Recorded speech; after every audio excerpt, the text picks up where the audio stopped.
یونس علیہ السلام کی قوم کا واقعہ بڑا مشہور ہے. یونس علیہ السلام نے قوم کو بڑا سمجھایا, نہ سمجھی کو غصہ کر کے چلے گئے, کشتی میں بیٹھے اور واپس جا رہے. پیچھے نا عذاب آ گیا.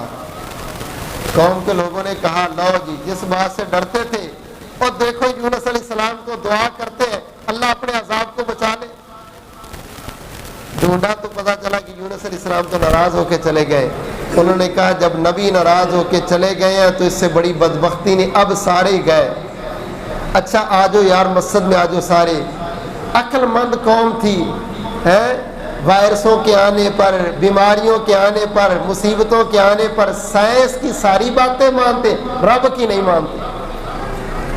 اور بیماریاں وائرسوں سے لڑا نہیں جاتا, مقابلے نہیں کیے جاتے, بلکہ معافی مانگ کے اپنے رب کو منا کے عذاب سے بچا جاتا. سارے اکٹھے ہو گئے میدان میں, مردوں کو الگ کر دیا, عورتوں کو الگ کر دیا, بچوں کو الگ کر دیا, جانوروں کو الگ کر دیا, جانوروں کے بچوں کو الگ کر دیا. بچے ماں کی جدائی میں روئیں, بڑے عذاب کو دیکھ دیکھ کے روئیں.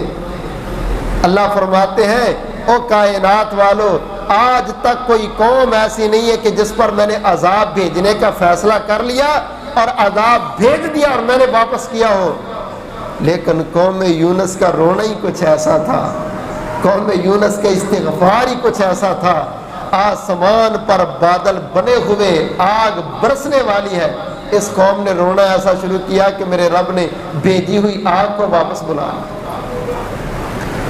اللہ فرماتے ہیں الا قوم یونس, آج تک ایسا رونا کسی نے نہیں میرے سامنے رویا جیسا پوری قوم اکٹھی ہو کے رو گئی.